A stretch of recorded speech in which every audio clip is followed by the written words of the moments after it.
Hello all, Rick here. So this is probably my biggest project yet. Here is every instance of damage sustained by the USS Voyager in her lifetime that we see on screen. I'm not including things like shield failures, as these are recharged and redeployed frequently as a matter of standard operation. I'm also not including damage to its auxiliary craft, crew, or new technologies installed. This is by far the biggest single project I've been working on, so I hope you enjoy it. This video is also sponsored by Daedalic and Game Excite for their video game Star Trek Voyager Across the Unknown, so there will be a shout out to them later on in the video. Without further ado, let's start the log. Voyager was constructed at the Utopia Planitia shipyards before being moved to McKinley Station on stardate 48038.5, 2371. Its first mission saw it travel to Deep Space Nine to pick up the remaining crew before it departed into the Badlands in pursuit of a marquee cell. So far, smooth sailing. Then, the displacement wave hit, and we're off with a bang. Alongside catapulting them to the fringes of the Delta Quadrant, the caretaker array also breached Hull 14, caused a warp core microfracture that risked a full breach, and numerous overloads and shaken loose components. This resulted in several fatalities. Repairs were ongoing until stardate 48439.7, when the ship got caught in a Type 4 singularity. During the escape, the port impulse engines failed, and other minor damage was incurred. In the first encounter with the Vidians, the warp nacelles are temporarily drained of power in a confrontation, which only adds to future energy reserve issues. Stardate 48546.2 sees them encounter an organic nebula creature and suffer further power drains from the Clouds systems. The next big crisis is in Twisted, 2371. This sees the ship distorted beyond recognition by a spatial anomaly which affects numerous systems including communications before the very ship itself deforms. However, this effect passes and seems to have been a communications attempt from some extra-dimensional being, as no lasting harm was done. The next instance of damage is stardate 49208.5 in 2372, when a modified Kazon shuttle impacts Cargo Bay 2 Deck 4. The battle and this impact hobbles the ship's warp field and causes power and life support failures along that deck, as well as significant structural damage. This seems to lead to the redesignation of a new Cargo Bay 2 while repairs are ongoing. Sometime later, the warp drive had become damaged due to a building antimatter reaction rate. Tellurium is used to repair this issue, and the following episode sees combat with the sentient Prelor robots, where Voyager sustains aft hull damage, followed by the loss of artificial gravity on Deck 8.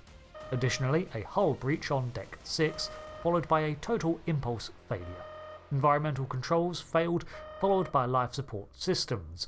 Estimated time for repair is 140 hours. This seems to be the most damage it took since the caretaker array. The bad luck continues. Stardate 49337.4 sees Kazon Raiders disable Voyager's engines, weapons, and shields. There was a hull breach on Deck 4 again, and the navigational main deflector was damaged. Voyager later encounters the Dreadnought missile, which emits a plasma burst back along their tachyon beam, which burns out several EPS relays and cuts out the engines for an hour. Investigations sees crewman Jonas sabotage the engines by misaligning the magnetic constrictions on the warp coils on stardate 49485.2. A lack of materials necessitates Voyager make a course correction to resupply. A major incident occurs on stardate 49548.7. Subspace turbulence stalls the warp engines and the antimatter is draining. A series of proton bursts then begin to cataclysmically damage the ship, causing massive power drains all over. Several internal sensor systems fail. A hull breach on Deck 15 Section 29 occurs, and this soon ruptures numerous EPS conduits and eventually a coolant leak. The breach widens to Deck 14, and there are 632 additional microfractures. All main systems eventually fail, with main power gone and antimatter reserves fall to 18%. Both sets of warp coils fuse and are rendered inoperable. Fire suppression and force field systems also fail, and a hull breach on Deck 1 occurs. Unaware to the crew, however, a duplicate Voyager has been created and attempts to fix the event result in further antimatter loss and weapons systems on both ships being shut down. When the Vidians show up, they attack the undamaged Voyager with thermic charges which destroys the main phases. Following this, hull breaches are cut into the primary hull, and eventually the second vessel self-destructs to take out the Vidians, ensuring the more damaged Voyager survives. The bridge takes 3 days to repair. Basics sees Voyager attacked by the Kazon once again, which results in the EPS grid being knocked offline, but with only minor damage. However, the starboard ventral hull is repeatedly targeted by Kazon ships, hampering repair efforts on the secondary command processors. Eventually, a Kazon explodes himself, taking out a plasma conduit and several subsystems. Impulse engines fail from sustained attack, followed by warp drive. The warp coil's assembly appears to be offline, as do targeting sensors. After the Kazon make repairs to their stolen Voyager, sabotage from Suda causes intermittent power outages. Eventually, the primary and secondary phaser systems are shut down, and an overload in the power couplings shorts out the bridge interfaces. A little while later, the crew encounter the Swarm. While attempting to cross their territory at warp 9.75, they encounter drag from the Swarm ships. While not damaging, this leads to more of the vessels inevitably catching up with Voyager, and they begin to siphon off its energy while clamping down on the hull. There's some minor damage to the phaser arrays, as its blasts are reflected back down, but the Swarm is repelled before any lasting damage is done. So, with this video covering the damage Voyager took across its journey through the Delta Quadrant, do you think you could do a better job in getting the ship home? Well, now you can do so, guiding the USS Voyager through its encounters while making the choices you'd want to see play out, even if it diverges from the show. Star Trek Voyager Across the Unknown is a story-driven strategy game, combined with roguelike elements to form a survival story of your own. During your odyssey, you'll take part in exploration, crew management, away missions, and ship combat, which will all play a role in defining your own path through multiple choices. Which also means that things can differ with subsequent playthroughs. You can assign main crew to whatever department you wish, rebuild Voyager's interior to your liking, all while managing the morale of the crew. Your choices on away missions might even lead to main character deaths. Star Trek Voyager Across the Unknown releases on PC, PS5, Xbox Series S and X, and the Nintendo Switch 2 on the 18th of February.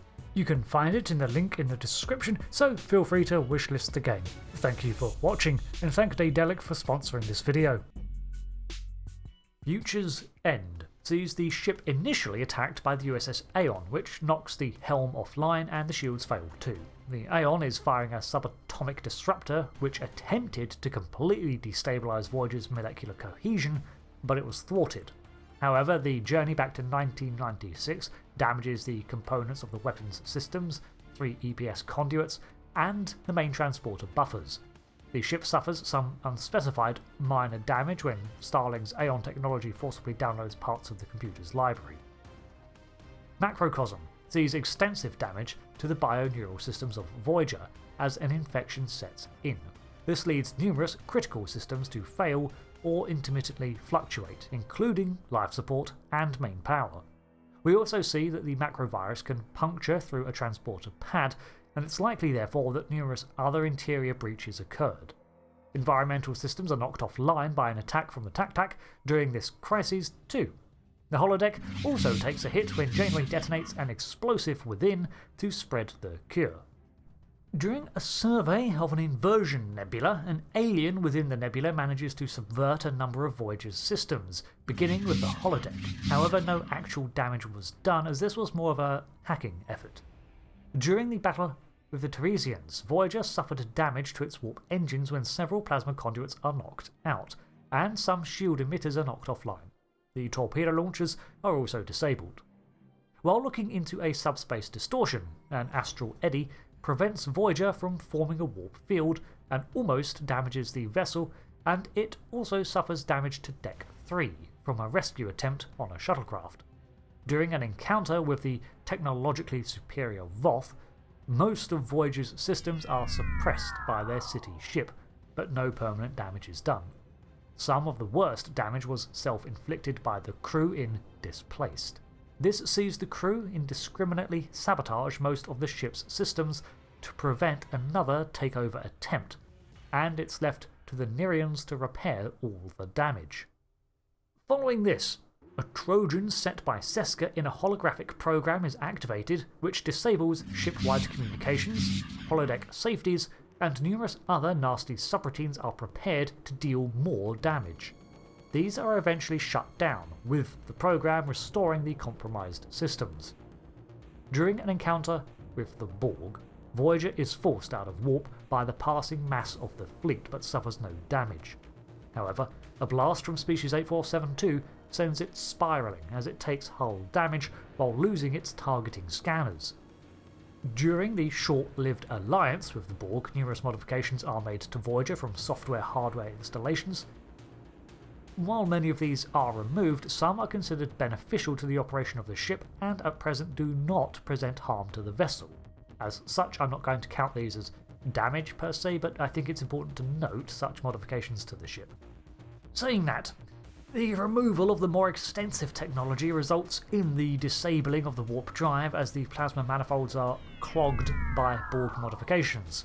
Additionally, Kes almost causes a hull breach when she experiments with her new powers by almost undoing the atomic bonds of the surrounding bulkheads. This is repeated when she loses control of the powers, damaging an area of corridor and hull from Kes's quarters to the main shuttle bay. A further 9.5 thousand light-year push from Kes shakes up the vessel some more, but does no lingering damage. The crew continue to experiment with Borg technology, this time trying to open a transwarp corridor using a tachyon matrix linked to the warp core. Unfortunately, this goes wrong, and the core has to be ejected. The tachyon flood also shuts down the impulse drives, and the warp core needs to be retrieved and repaired, which it eventually is. Following on from this, Scientific Method sees some power drains from 7 of 9 as she attempts to get the new astrometrics lab running. Not exactly damage, but warranted noting. When they encounter the Srivani, the aliens modify several systems to allow their continued experiments, and Janeway orders Voyager to fly into a binary pulsar. This deals extreme structural stress to the ship, breaches across 3 decks, navigational control fails, followed by main power as the hull temperature exceeds the maximum safe limits. By luck and some fancy coasting, the ship escapes without destruction, but lingering damage will take days to repair, such as the warp core's plasma manifolds. Then we have the Year of Hell, which is a lot, and technically never happened in the end. But let's get to it. When the Krenim attack, their Chronoton torpedoes pass straight through shielding, resulting in immediate hull damage. The resulting damage, therefore, is extensive, with main power being knocked offline, environmental control on Deck 7 and 8 gone, long-range sensors damaged, and the computer core was offline. A further 28 days of harassment by the Krenim led to numerous hull breaches and closed sections of the vessel. Main weapons are knocked offline, and a runaway power overload spreads through Deck 5. Safeties fail, and it results in sections 10 to 53 of Deck 5 being destroyed. Main power to everything above Deck 5 goes out as power relays are severed. After 9 more days, the turbolifts cease to function, and the EPS relays on Deck 11 shut down. There is also an undetonated torpedo lodged in the hull of Deck 11, which is further damaged when it explodes. Replicator systems fail on day 65 amid numerous bridge console failures, and 7 decks have no life support. Torpedoes are inoperable, but shields and phasers have been repaired. The final damage the ship takes in Part 1 is when it flees the Krenim timeship at high warp, but with its structural damage it's unable to protect itself from the travel entirely, and numerous sections of its outer hull are ripped away as it flies. Without power for emergency force fields in most sections, the bulkheads are sealed and the outer corridors exposed to vacuum. At day 133, Voyager has been struggling to make repairs with its limited remaining crew. The starboard nacelle is partially online, but the port nacelle is completely dead. Eventually, they manage to restore 32% of the power grid. After 180 days, the main deflector is offline, and the ship is pelted by a micrometeorite shower, and no emergency power reserves are left.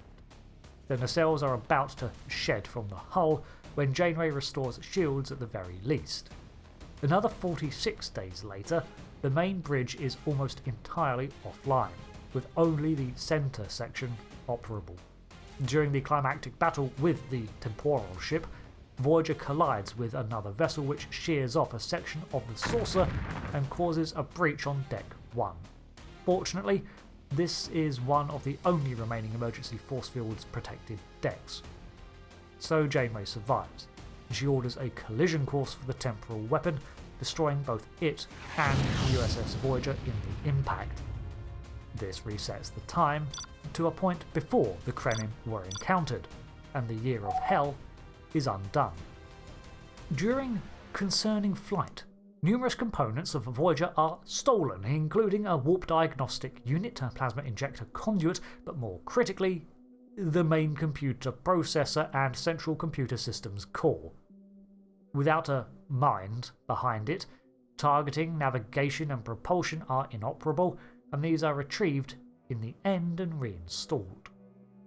When Voyager encounters the Hirogen, they get caught in the well of a singularity and have to overtax the antimatter injectors by 120% to get enough power to break free. Fortunately, this gambit results in no damage. Soon thereafter, they encounter another member of Species 8472, which tears an opening through the hull at Deck 11, also rupturing a plasma conduit and collapsing an internal bulkhead. It then compromises that deck's life support and gravity. When the Hirogen attack, Voyager suffers EPS manifold damage, main power drops, and both nacelles are damaged to prevent its escape. Their Hirogen problems do not end there. While all that is repaired, eventually the Hirogen mount a successful attack on Voyager and seize the vessel.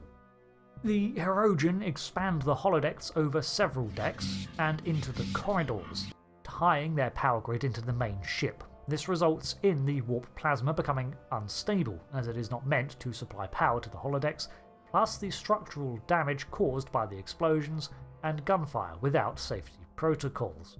Somehow these changes are all remedied by the next episode. During an Omega Directive operation, the ship has to weather entry into a planet's atmosphere without shielding, causing some minor hull damage thanks to the friction. During an attack by the Ramuran, Voyager's impulse is knocked offline temporarily. By now, the ship is running desperately low on deuterium and had to operate on the power-saving grey mode. While trying to beam up deposits from a Class Y planet, the transporter bubbles explode, downing that system. The ship is forced to land, but it is not a smooth affair, and with limited energy, they are now stranded unless they can successfully refuel. While navigating an irradiated nebula, the bioneural gel packs begin giving off false readings thanks to cellular damage. The radiation also begins to play havoc with a number of other systems, like the primary EPS conduits, which threaten to overload. Disaster is averted, however. Soon after, the ship gets its first attempt at quantum slipstream drive, which only lasts 300 light-years before the drive burns out. Moving into 2375 now, Voyager has its first encounter with the Malon, and a species native to a void. These creatures have been siphoning power from Voyager, but no damage. However, the Malon damages Voyager's nacelles, crippling their warp ability until this is repaired. Timeless sees Voyager outfit with a prototype slipstream drive once more, with an extended test planned. However, it eventually crashes in the Takara sector on an ice planet, doing irreparable damage. But this timeline is averted by the efforts of a 2390 Harry Kim. In Infinite Regress, Voyager comes under attack once more and suffers damage to its targeting sensors and main thrusters. The main power grid also takes a hit and is damaged, but emergency power continues. Another power drain occurs in Nothing Human, but there is little actual damage. In Bride of Chaotica, the ship is unable to form a warp field. However, there was nothing wrong with the vessel, but they were stuck on an anomalous subspace formation. In the episode Bliss, Voyager ends up being consumed by a telepathic pitcher plant creature, which begins to degrade the hull of the ship by digesting it, but they escape before any major damage is done. When the ship encounters chaotic space, graviton shear and the forces within cause severe hull stress. Fortunately, they are able to divine a way out before their shields fail. Their shields are taken down, along with their weapon systems, however, when they encounter the Doroda warhead and are fired on by the Onquani.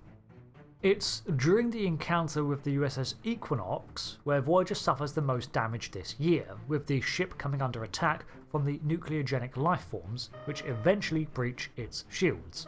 Sabotage from Burke messed with their sensor systems, but Voyager also suffers lots of hull abrasion from the lifeforms and lost warp propulsion. This is repaired soon after, however, pursuing the Equinox into a planet's atmosphere weakens the main deflector and they're forced to repair this too. The biggest hit comes when the Equinox acquired their shield frequency and fires a photon torpedo barrage through them. This breaches Deck 4 and further blasts disrupt both the main weapons and impulse drive.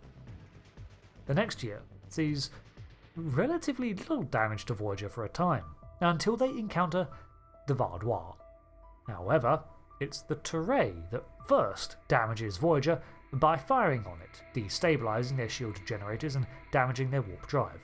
It also suffers some minor hull breaches and damage to its thrusters, sensors, and navigational systems. They're able to make repairs within that same episode, however.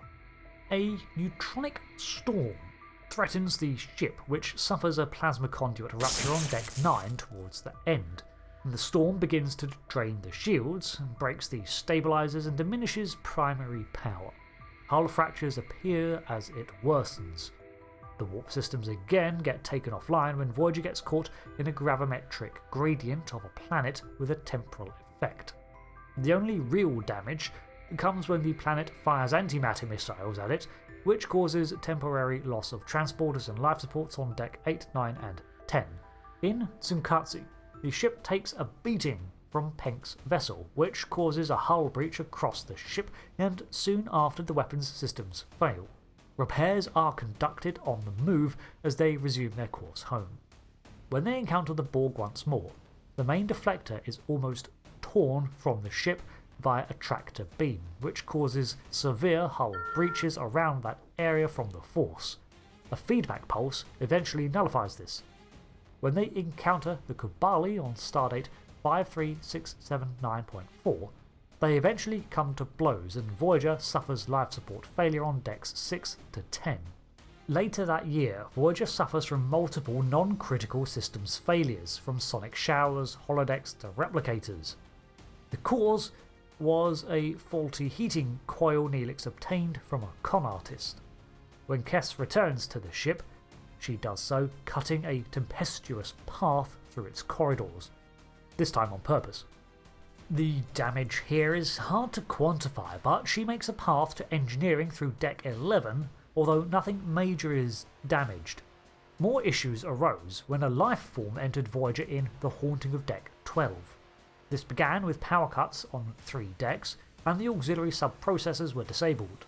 More systems followed, with half the sonic showers failing, 2 transporter rooms out, and Deck 5 lost artificial gravity. Following this, the replicators began to malfunction, followed by more serious issues with the navigation, warp drive, and internal communications. Astrometrics went offline, turbolifts failed to operate correctly, and the problem was traced to a bioneural gel pack on Deck 13. Environmental controls started acting strangely, with gas and heat spikes around the ship. It's unclear if this actually occurred, however, as it was Neelix's hyperbolic tale. In a battle with a tactical Cube 138, Voyager takes extensive damage to its port nacelle, which begins to vent plasma and suffer a hull breach on Deck 11, again, and retreats to make repairs. As the Borg gain access to the knowledge of Voyager's defences, they fire a torpedo which causes a breach across decks 5, 6 and 7 and disables sensors. It pulls back to make repairs. By stardate 54274.7 in 2377, Voyager's seen a lot of wear and tear and makes planetfall to conduct extensive repairs and maintenance to its warp systems, which have been running near continuously for years. While set down, they also begin extensive hull repairs on the numerous microfractures left over from all of their encounters over its 6-year journey. Additionally, while they settle in an M-class atmosphere to do this, they take the opportunity to do the same with environmental systems. I wish we got more scenes of Voyager doing this, and a more visual continuity of damage being carried over. During an encounter with Hirogen-made holograms on stardate 54315.3, Voyager suffers major overloads which shut down the main deflector, along with damaging most other systems. This was soon repaired, however. During a temporal incident, the ship suffers a near warp core breach when temporal energy surges through the ship and threatens the warp core's antimatter containment. This event was prevented when Chakotay channeled the surge into the main deflector instead, which completely burnt it out, but insulated the rest of the ship. I assume it sounded worse than it was. On stardate 54474.6, they were fired upon by an alien vessel, which knocked out power to decks 8 and 10. It also shuts down the transporter systems for a while. When the ship was pulled into the void anomaly, they were attacked several times and may have had their shield system actually damaged briefly. Their initial escape attempt threatens the structural integrity of the vessel, cuts power to the warp core, and main power fails and the ship is rendered almost useless. Over the next few days, it repairs the damage through trade and alliance with other trapped ships, before finally escaping with its makeshift fleet. During Workforce, we do not see the initial damage to the ship, but are made aware of events that befell it off-screen, where it struck a subspace mine. Damage included the main computer's processors failing, backups engage, the subspace transponders are out, internal sensors are only 20% functional, and there is insufficient power to most systems. Life support is offline to conserve power. Sickbay suffered a power failure. Its warp engines were disabled by the opportunistic foes, with further damage to the deuterium injectors, ruptured plasma conduits on Deck 10, and more. And it takes more damage in a rescue attempt to save the crew, and has to retreat for 3 days to repair enough to make a second attempt. Not long after, the ship is knocked out of warp by a level 9 shockwave. The combination of damage and the environmental factors meant that the warp core cannot be reactivated for a while, and it suffers some minor fractures and buffeting from more shockwaves caused by warheads, but manages to evade most of them until the core is restored. On stardate 54827.7, the Lydosians disable Voyager's transporter emitters with a fighter and drive the ship from their space. In Renaissance Man, the Doctor is strong-armed by the hierarchy into working for them, and ejects Voyager's warp core and sabotages the long-range sensors. However, it does take just under a week to restore the warp drive again. Moving into the final episode now, 2378, and Voyager actually receives a number of upgrades, the majority of which are complete temporal prime directive violations, as they are future Starfleet technologies from the early 25th century, which I'll not include in this damage report. They do, however, negate most damage the ship would have suffered. The ablative armour and metaphasic shielding does eventually fail, and a single sphere is able to cause hull breaches along the rear of Voyager from decks 6 to 12. This marks the final blow the USS Voyager suffers as it returns to Earth, triumphant. What comes next I have covered in a separate video, so if you're not ready for the tale to end just yet, there are several that follow up Voyager's fate after it returns, as well as the legacy that ship's finds entail with following projects Starfleet ran. Most of the time, Voyager recovers from damage with a simple off-screen long rest that magically restores everything. But there are a few exceptions where prior events are addressed, which are greatly appreciated in building a sustained narrative. After all, they were completely isolated from standard Starfleet repair facilities, which should have done a lot to hamper their efforts, and I preferred it when these were maintained in continuity. The vessel took a major beating over time, with routine instances of its advanced and balanced locomotive systems being disabled. Warp drive failure and impulse engines being compromised was a continual target for attackers, as well as the strange encounters the ship had. But let's note that although the Intrepid was designed with long-term high warp in mind, travelling at such factors for so long was taxing for even this ship, and likely led to a more temperamental system. Hull damage was routinely repaired rather effectively and seldom a major issue, but I scratch my head at things like the main deflector being burned out and fixed soon after. You can argue that it makes sense, as nothing was more important to Voyager than its warp and associated systems like the deflector, so these were prioritised. And it seems like the most common issue with Voyager was when it suffered too much damage to its power systems. The ship lost lots of power, often entire decks.